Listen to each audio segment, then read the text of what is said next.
Mathrubhumi December 29 ശനിയാഴ്ച. എന്താണ് സമസ്ത കേരള ജംഇയ്യത്തുൽ ഉലമയുടെ നയം? ഒരു നയമുണ്ടെന്ന് ഉറച്ചു, ആ നയം മാറ്റിയിട്ടില്ല എന്നും ഉറച്ചു. ഇനി അറിയേണ്ടത് എന്താണ് ആ നയം എന്നതാണ്. വളരെ വ്യക്തമായി പറയുന്നു സമസ്തയുടെ നേതാക്കൾ. അന്ന് സമസ്തയിൽ APK ധ്രുവീകരണങ്ങളില്ല, അന്ന് സമസ്തയിൽ ഗ്രൂപ്പ് സമവാക്യങ്ങളില്ല. ആ കാലത്ത് ശംസുൽ ഉലമ ആവർത്തിച്ചു പ്രഖ്യാപിച്ച നയം എന്താണെന്ന് മാതൃഭൂമി: സുന്നി വിരുദ്ധരെ പരാജയപ്പെടുത്തും. സുന്നി വിരുദ്ധരെ പരാജയപ്പെടുത്തും. ഈ വിരുദ്ധത എന്ന് പറഞ്ഞാല് ചിലപ്പോ നമുക്ക് തിരിയാതെ പോകരുത്. ചിരിക്കണോലെല്ലാരും നമ്മളെ ലോകക്കാരും, ചിരിക്കാത്തോലെല്ലാരും നമ്മളെ എതിരാളികളോ എന്ന് കരുതിയിട്ട് കാര്യമില്ല. വിരുദ്ധത എന്നത് വളരെ വസ്തുനിഷ്ഠമായി നമ്മൾ വിലയിരുത്തണം. ചിരിച്ചാ തിരിച്ചു ചിരിച്ചു കൊടുക്കുക. കാന്തപുരം ഉസ്താദിന്റെ രാഷ്ട്രീയ നിലപാട് എന്ന് പറഞ്ഞാല് ഒരു ചായക്കോപ്പയിലെ കൊടുങ്കാറ്റായി രൂപപ്പെട്ടതൊന്നുമല്ല. അത് കരുതി AP ഉസ്താദിന്റെ ചെരുപ്പ് ഏത് ഹോട്ടലിന്റെ മുന്നിലാണ് ആരും പച്ചാപ്പകല് ടോർച്ചടിച്ച് തെരയും വേണ്ട. അത് ഞങ്ങൾ ആമുഖമായി ഓർമ്മപ്പെടുത്തുക. കാന്തപുരം ഉസ്താദിന്റെ രാഷ്ട്രീയ നിലപാട് ഒന്ന്, സമസ്തയുടെ പഴയകാല ചരിത്രം പഠിച്ചിട്ടുള്ളതാണ്. രണ്ട്, കഴിഞ്ഞ കാലങ്ങളിലെ പതിറ്റാണ്ടുകളിലെ താൻ കടന്നു വന്ന കനൽപാദങ്ങളിൽ നിന്ന് ഊതിക്കാച്ചിയെടുത്ത കരുത്തുറ്റ നയ നിലപാടുകൾ. അതാണ് കാന്തപുരം ഉസ്താദിന്റെ രാഷ്ട്രീയ നിലപാട്. ഇരിക്കട്ടെ, ഞാൻ അതിലേക്ക് വരുന്നു. അതിന്റെ മുമ്പ് APK ആകുന്നതിന്റെ മുമ്പ് ഇതൊക്കെ ഈ സമുദായത്തെ മാർക്സിസ്റ്റ് പാർട്ടിക്ക് കൊണ്ടുപോകാനല്ലേ AP ഉസ്താദിന്റെ ഒരു പരിപാടിയാണ്. പണ്ട് ലീഗാരെ പോലെ EK സുന്നിക്കാരെ പോലെ ലീഗാരും വിശ്വസിച്ചിനി പണ്ട്. ഇപ്പൊ അങ്ങനെയല്ല. അപ്പൊ അതിലൊന്നും പെടാത്തവും കുറച്ചുണ്ട് എന്ന് ചില ലീഗാർക്കൊക്കെ തോന്നാൻ തുടങ്ങിയിട്ടുണ്ട്. അതുകൊണ്ടാണ് ഇന്നലെ രാത്രി ഞാൻ അതിലേക്ക് വരുന്നു. ഇരിക്കട്ടെ, സുന്നി വിരുദ്ധരെ പരാജയപ്പെടുത്തുക. കോഴിക്കോട് ഡിസംബർ 28 സുന്നത്ത് ജമാഅത്തിനും അതിന്റെ സ്ഥാപനങ്ങൾക്കുമെതിരായി പ്രവർത്തിക്കുന്ന രാഷ്ട്രീയക്കാരെ തിരഞ്ഞെടുപ്പിൽ തോൽപ്പിക്കുകയാണ് സമസ്ത മുഷാവറയുടെ തീരുമാനമെന്ന് Samastha Kerala Jamiyyathul Ulama general secretary EK Abubakar മുസ്ലിയാരും ജോയിന്റ് സെക്രട്ടറി KP മുഹമ്മദ് മുസ്ലിയാരും സമസ്ത കേരള ഇസ്ലാം മത വിദ്യാഭ്യാസ ബോർഡ് പ്രസിഡന്റ് വാണിയമ്പലം അബ്ദുറഹ്മാൻ മുസ്ലിയാരും തിങ്കളാഴ്ച വ്യക്തമാക്കി. സമസ്ത കേരള ജംഇയ്യത്തുൽ ഉലമയും അതിന്റെ കീഴ്ഘടകങ്ങളും രാഷ്ട്രീയപരമായി സംഘടിക്കേണ്ടതില്ലെന്നും സുന്നത്ത് ജമാഅത്തിനും അതിന്റെ സ്ഥാപനങ്ങൾക്കുമെതിരായി പ്രവർത്തിക്കുന്ന ഏത് രാഷ്ട്രീയക്കാരനെയും എതിർത്തു പരാജയപ്പെടുത്താൻ യുക്തമായ നടപടികൾ അതാതു സന്ദർഭങ്ങളിൽ സ്വീകരിക്കണമെന്നുമാണ് മുശാവറ ഏകകണ്ഠമായി തീരുമാനമെടുത്തത്. 979 ഡിസംബർ, അതായത് 79 അവസാന മാസം 29-ാം തീയതി എടുത്ത തീരുമാനം. ആ തീരുമാനം അത് സമസ്ത സുന്നികളുടെ നിലപാടാണ് എന്ന് പിന്നീട് 1980 ബഹുമാനപ്പെട്ട ശംസുൽ ഉലമ പ്രഖ്യാപിച്ചു. 1980 2-ാം തീയതി ജനുവരി 2-ാം തീയതി 1980 79 എടുത്ത നിലപാട് ഏതാനും ദിവസം കഴിഞ്ഞപ്പോ ശംസുൽ ഉലമ അരക്കിത്തുറപ്പിച്ചു. എന്നിട്ട് അതൊന്നും കൂടി മുറുക്കിയെടുത്ത് ഒരാഴ്ച കഴിഞ്ഞപ്പോ വീണ്ടും പറഞ്ഞു സുന്നികളുടെ നയം, സമസ്തയുടെ നയം മാറ്റിയിട്ടില്ല. 16-ാം തീയതിയിലെ പത്ര റിപ്പോർട്ട് വീണ്ടും ഇങ്ങനെ ഒരു നിലപാട്. അതെന്തുകൊണ്ടാണ് എടുക്കേണ്ടി വന്നത്? ഇന്ത്യൻ യൂണിയൻ മുസ്ലിം ലീഗ് തങ്ങന്മാരെയും പണ്ഡിതന്മാരെയും മുമ്പിൽ വെച്ച് ആലിമീങ്ങളുടെ പോരിശ പറഞ്ഞ് അധികാരത്തിലെത്തിയാൽ ആലിമീങ്ങളെ താറടിക്കുന്ന നിലപാടുകൾ എടുത്തു.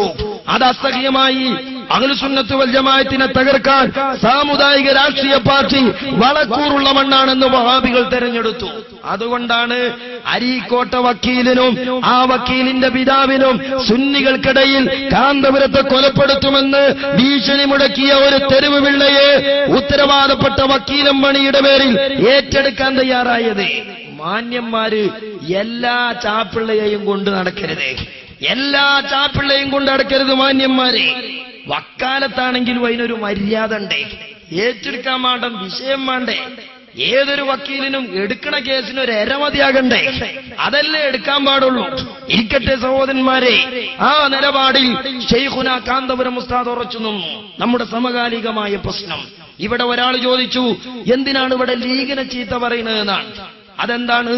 ലീഗിനെ എങ്ങനെയാണ് ചീത്ത പറയാതിരിക്കുക? ലീഗ് ഇത്തരം പ്രശ്നങ്ങളിലൊക്കെ ഇടപെട്ട പ്രസ്ഥാനമാണെന്ന് നിങ്ങൾ തന്നെ നിങ്ങളുടെ മാസികകളിൽ എഴുതി വച്ചിട്ടുണ്ട്. നിങ്ങളുടെ പ്രസിദ്ധീകരണങ്ങളിൽ മുസ്ലിം ലീഗ് സമുദായത്തിലെ APK തർക്കങ്ങളിൽ ഇടപെടുകയും അതിൽ കടന്നു വരികയും ചെയ്തിട്ടുണ്ട് എന്ന് നിങ്ങൾ തന്നെ വളരെ സ്പഷ്ടമായി നിങ്ങളുടെ പ്രസിദ്ധീകരണങ്ങളിൽ എഴുതിവിട്ടതാണ്. APK തർക്കമുണ്ടായപ്പോ അതിനിടയിലെ പ്രശ്നം പരിഹരിക്കാൻ ആരാണ് മുസ്ലിം ലീഗിനെ ഏൽപ്പിച്ചത്? മുസ്ലിം ലീഗ് ക്ഷണിക്കാതെ ആ വിഷയത്തിൽ ഇടപെട്ടു, വിളിക്കാതെ ആ പ്രശ്നത്തിൽ ചാടി വീണു. അതുകൊണ്ട് തന്നെ APK പ്രശ്നം വരുമ്പോ ഒന്നാമത്തെ വക്കാലത്ത് മുസ്ലിം ലീഗിന് തന്നെ കൊടുക്കുകയാണ്. വധഭീഷണിക്കാരന് സ്വീകരണം കൊടുക്കുമ്പോ അതിൽ കക്ഷിയായി വരുന്നത് അരീക്കോട്ട വക്കീൽ തന്നെയല്ലേ? അപ്പൊ എങ്ങനെയാണ് പിന്നെ അതിൽ മാറ്റി നിർത്താൻ കഴിയുക? അതുകൊണ്ട് തന്നെ ഞാൻ സൂചിപ്പിക്കുന്നത് മുസ്ലിം ലീഗ്, ആ മുസ്ലിം ലീഗ് സാമുദായികമായ ഈ പ്രശ്നങ്ങളിൽ ഇടപെടാൻ തുടങ്ങി. അങ്ങനെ ഇടപെടാൻ തുടങ്ങുകയും സമുദായത്തിനെതിരെയുള്ള വഹാബികളുടെ രാഷ്ട്രീയ കടന്നുകയറ്റം, ആ രാഷ്ട്രീയ കടന്നുകയറ്റത്തെ ആദർശമായി പ്രതിരോധിക്കാനുള്ള വഴികൾ സമസ്ത സ്വീകരിച്ചത് കൊണ്ടാണ് 79 അങ്ങനെ ഒരു നിലപാടെടുക്കേണ്ടി വന്നത്. ഇവിടെ കാന്തപുരം അതല്ലേ ചെയ്തിട്ടുള്ളൂ. കഴിഞ്ഞ കാലങ്ങളിലെ രാഷ്ട്രീയ സാഹചര്യങ്ങൾ, ആ രാഷ്ട്രീയ സാഹചര്യങ്ങളിൽ കാന്തപുരം എടുത്ത നിലപാടുണ്ട്. എന്താണ് ആ നിലപാട്? കാന്തപുരം ഉസ്താദ് പറഞ്ഞു, സുന്നികളെ ആര് സഹായിക്കുന്നോ അവരെ സഹായിക്കുമെന്നതാണ്. മാത്രമല്ല സമസ്ത കേരള ജംഇയ്യത്തുൽ ഉലമ വളരെ വ്യക്തമായൊരു നിലപാടെടുത്തു. എന്തായിരുന്നു ആ നിലപാട്? സുന്നികൾ രാഷ്ട്രീയപരമായി സംഘടിക്കേണ്ടതില്ല. കേരളത്തിലെ മുഴുവൻ ലോക്സഭാ മണ്ഡലങ്ങളിലും ഒരു മണ്ഡലത്തിലും രാഷ്ട്രീയപരമായി സുന്നികളുടെ ഒരു സ്ഥാനാർത്ഥിയില്ല. അതേ സമയത്ത് പണ്ട് സമസ്ത ഇവിടെയുള്ള രാഷ്ട്രീയ കക്ഷികളോട് പറഞ്ഞൊരു അഭ്യർത്ഥനയുണ്ട്. അതെന്താണ്? മുസ്ലിം സമുദായത്തിൽ നിന്ന് സ്ഥാനാർത്ഥികളെ നിശ്ചയിക്കുമ്പോൾ ആ സ്ഥാനാർത്ഥികൾ സുന്നികളായിരിക്കണമെന്നാണ്. ഇത് നോക്ക് നിങ്ങൾ, സുന്നി വോയിസ് ഇന്നത്തെ 1979 സുന്നി വോയിസ്, ആ സുന്നി വോയിസിൽ എന്താണുള്ളത്? സുന്നി വിരുദ്ധരെ പരാജയപ്പെടുത്തണം, സുന്നി വിരുദ്ധരെ പരാജയപ്പെടുത്തണം എന്ന ഹെഡിങ്ങിൽ പറയുന്നത് എന്താണ്? സുന്നത്ത് ജമാഅത്തിനും അതിന്റെ സ്ഥാപനങ്ങൾക്കുമെതിരെ പ്രവർത്തിക്കുന്ന സുന്നി വിരുദ്ധരായ രാഷ്ട്രീയക്കാർ അവരാരായാലും ശരി എതിർത്തു തോൽപ്പിക്കണമെന്ന് 16/6/79 തീരുമാനം യാതൊരു മാറ്റവുമില്ലെന്ന് സമസ്തയുടെ നേതാക്കൾ അറിയിച്ചു. 79 സുന്നി വോയിസ്, അന്ന് EKയും APയും ഒന്നാ. എന്താ പറയുന്നത്? സുന്നി സ്ഥാപനങ്ങൾക്കെതിരെ പ്രവർത്തിക്കുന്നവർ. നോക്ക് നിങ്ങൾ, ഞാൻ പറഞ്ഞല്ലോ വഖഫ് ബോർഡുമായി ബന്ധപ്പെട്ടുകൊണ്ട് ഇപ്പോൾ KV അബ്ദുൽ ഖാദർ നിരീശ്വരവാദിയാണ് എന്ന ഒച്ചപ്പാടുമായി ഇവിടെ സുന്നികൾ തന്നെ രംഗത്തു വന്നെങ്കിൽ ഇതിനേക്കാൾ തിക്താനുഭവങ്ങൾ സമുദായം അനുഭവിച്ചൊരു കാലമുണ്ടായിരുന്നു. ഏതായിരുന്നു ആ കാലം? 1960കളിൽ ആദ്യമായി ഇവിടെ വഖഫ് ബോർഡ് രൂപീകരിക്കപ്പെട്ടു. ആ വഖഫ് ബോർഡ് രൂപീകരിച്ചു